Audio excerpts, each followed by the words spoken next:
Assalamualaikum warahmatullahi wabarakatuh. Kami dari kelompok 7 akan menjelaskan tentang studi analisis materi fikih. Dengan anggota kelompok kami, yang pertama saya sendiri dari Sifa Sakina dengan NIM 201190053. Selanjutnya teman saya yaitu Desi Nur Safitri dengan NIM 201190054 dan Dewi Nur Mahmuda dengan NIM 201190056. Yang pertama, saya akan menjelaskan tentang yaitu konsep fikih dalam Islam.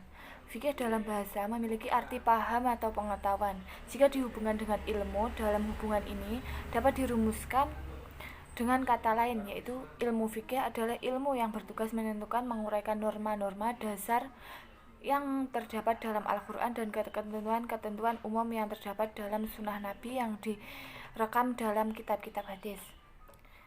Dengan kata lain, ilmu fikih adalah ilmu yang berusaha memahami hukum-hukum yang terdapat dalam Al-Quran dan sunnah Nabi untuk diterapkan pada perbuatan manusia yang telah dewasa, yang sehat akalnya, yang berkewajiban melaksanakan hukum Islam. Pembentukan fikih di masa Nabi Muhammad menekankan pada 3 aspek utama, yaitu yang pertama, memperbaiki kepercayaan dengan agama masyarakat di zaman jahiliyah. Yang kedua, yaitu memperbaiki akhlak masyarakat jahiliyah. Dan yang ketiga, menetapkan aturan-aturan hidup sesuai dengan nilai dan prinsip Islam. Pada masa ini, Nabi Muhammad menerapkan dan mengembangkan fikih Islam secara perlahan-lahan kepada masyarakat Arab. Beliau menerapkan fikih berdasarkan kejadian-kejadian atau perkara-perkara dengan memperhitungkan sebab dan akibatnya. Apabila masyarakat menemukan suatu perkara dan tidak menemukan jalan keluarnya, mereka akan bertanya pada Nabi Muhammad. Kemudian Nabi Muhammad memberikan solusi berdasarkan Al-Quran dan hadis. Perkenalkan, nama saya Dewi Nur Mahmuda, NIM 201190056. Di sini saya akan menjelaskan tentang tata cara pengurusan jenazah dan hikmahnya. Setiap manusia pasti akan mengalami kematian yang didahului dengan sakaratul maut. Ada 4 hal yang wajib dilakukan oleh keluarga yang telah ditinggal mati yang hukumnya fardu kifayah, yaitu 1. Memandikan jenazah.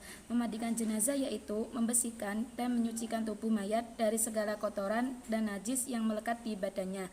Yang kedua, mengafani jenazah. Mengafani jenazah yaitu membungkus seluruh tubuh dengan kain berwarna putih dan harus dilakukan dengan sebaik mungkin. Yang ketiga yaitu mensalatkan jenazah, mendoakan dan memohon ampun serta limpahan rahmat kepada Allah Subhanahu wa taala yang telah meninggal dunia. Yang terakhir yaitu menguburkan jenazah. Menguburkan jenazah yaitu menyemayamkan jenazah di liang lahat sebagai tempat terakhir kehidupan dunia untuk menuju kehidupan akhirat. Keseluruhan penyelenggaraan jenazah difardukan kifayah kepada umat Islam.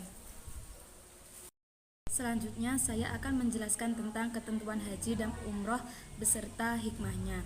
Haji adalah menyengaja mengunjungi Ka'bah untuk mengerjakan ibadah yang meliputi tawaf, sa'i, wukuf, dan ibadah-ibadah lainnya yang memenuhi perintah Allah Subhanahu wa taala dan mengharap keridhoannya dalam waktu yang telah ditentukan. Hukumnya wajib ain sekali seumur hidup bagi setiap muslim yang mukallaf dan mampu melaksanakannya. Yang pertama yaitu syarat-syarat haji. Syarat-syarat haji itu ada 5. 1. Beragama Islam, tidak wajib dan tidak sah bagi orang kafir. Yang kedua, berakal. Dan yang ketiga, balik. Yang keempat, merdeka. Dan yang terakhir, kuasa atau mampu. Yang kedua, yaitu rukun haji. Rukun haji itu ada 6. Yang pertama, ihram. Yang kedua, wukuf di padang Arafah. Yang ketiga, tawaf. Yang keempat, sa'i.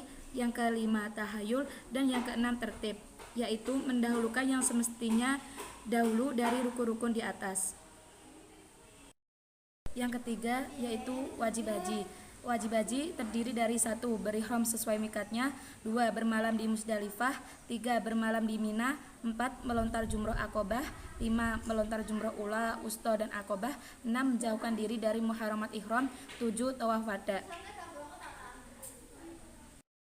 Yang terakhir yaitu macam-macam manasik haji. Saya Desi Nur Safitri dengan nomor 2011-954 akan menyampaikan presentasi tentang kurban dan akikah serta hikmahnya. Yang pertama yaitu kurban.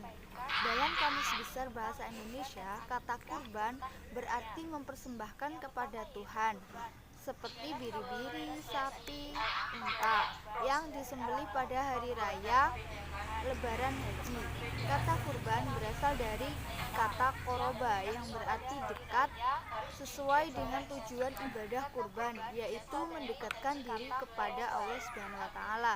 Sedangkan kurban secara etimologi yaitu hewan yang dikurbankan atau hewan yang disembelih pada hari raya Idul Adha. Selanjutnya yaitu pelaksanaan tata cara penyembelihan kurban. Pelaksanaan ibadah kurban disyariatkan pada tahun kedua Hijriyah. Landasan persyariatan ibadah kurban berdasarkan Al-Quran, hadis, dan ijma'. Adapun tata cara penyembelihan kurban sebagai berikut. Yang pertama yaitu hewan dihadapkan ke arah kiblat sewaktu disembelih. Yang kedua, menggunakan alat tajam yang mampu mengalirkan darah. Yang ketiga, membaca bismillah. Setelah membaca bismillah dan takbir lalu membaca doa untuk orang yang berkorban. Dan selanjutnya yaitu hikmah ibadah kurban. Hikmah bagi orang yang berkurban yaitu menambah kecintaan kepada Allah SWT, menambah keimanan dan ketakwaan kepada Allah SWT, menunjukkan rasa syukur, mewujudkan tolong menolong, kasih mengasihi, dan rasa solidaritas. Selanjutnya yaitu ketentuan kurban dan akikah serta hikmahnya. Akikah dalam segi bahasa berarti rambut yang tumbuh di kepala bayi. Sedangkan dari segi istilah adalah binatang yang disembelih pada hari ke-7 atau kelipatan 7 dari kelahiran bayi yang disertai mencukur rambut dan memberi nama pada anak yang baru dilahirkan. Hukum akikah adalah sunnah bagi orang tua yang mempunyai kewajiban menanggung nafkah si anak.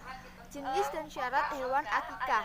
Akikah untuk anak laki-laki 2 ekor dan untuk anak perempuan yaitu 1 ekor. Adapun binatang yang dipotong untuk akikah, syarat-syaratnya sama seperti binatang yang dipotong saat 2 ekor dan untuk anak perempuan yaitu 1 ekor. Adapun binatang yang dipotong untuk akikah, syarat-syaratnya sama seperti binatang yang dipotong saat untuk kurban.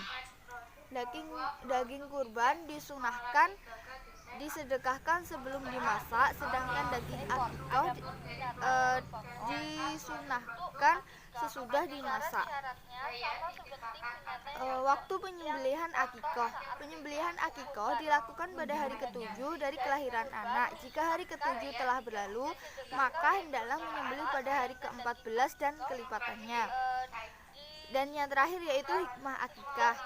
Akikah merupakan wujud rasa syukur kepada Allah SWT atas rahmat yang telah dilimpahkan kepada dirinya, menambahkan rasa cinta anak kepada orang tua, dan mensyukuri kehadiran bayi yang baru lahir.